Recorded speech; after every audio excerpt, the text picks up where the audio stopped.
how do I bring up a prenup? That's the question I get all the time. These videos I've been talking about getting a prenup. You need a prenup. Well, how do you bring it up? Number one, it has to do with you, right? You need to change your mindset about marriage, because marriage is not all about romance and, oh, I like her and she's going to be mad at me if I ask about a prenup and she's going to, think about my intentions and blah, blah, blah. No one's saying not to take care of your spouse after you get married. No, that's not what we're talking about.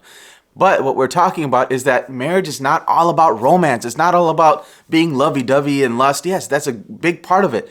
But really, marriage is about the practical life. It's the finances, it's the in-laws, it's the negotiation, it's the calendaring system, it's raising children and driving them places. Marriage is more practical than it is romantic, unfortunately. And maybe I think that way because I'm a divorce attorney. But you need to change your mind first and foremost. Number two, take an education class, right? We have something called a NIKAH MASTERCLASS where we will convince you and your spouse that you need a prenuptial agreement. There's no other way that Islam is going to be applied unless you get a prenuptial agreement. There's no other way for you to save money at the time of divorce unless you have a prenuptial agreement. These agreements cost like $1,000, $2,000, and these divorces these days are costing $10,000, $20,000, $30,000. It's an investment.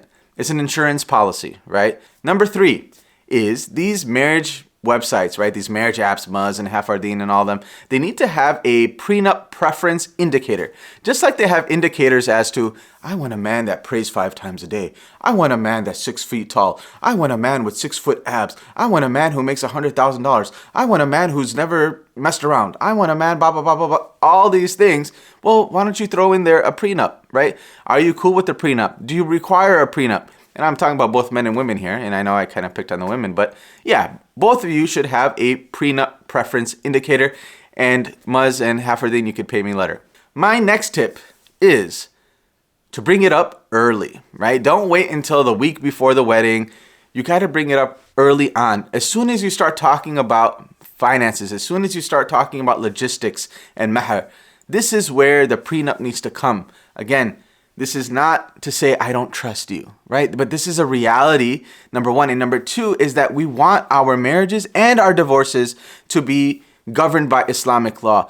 Islam is made in a way to facilitate and to grow marriages. Why not use those rules so that our community actually benefits from marriage rather than this divorces killing our communities? If you stay till the end of the video, hit the like button, subscribe for future videos. Until next time, inshallah, my name is Naveed Husain. Assalamu alaikum wa rahmatullahi wa barakatuh.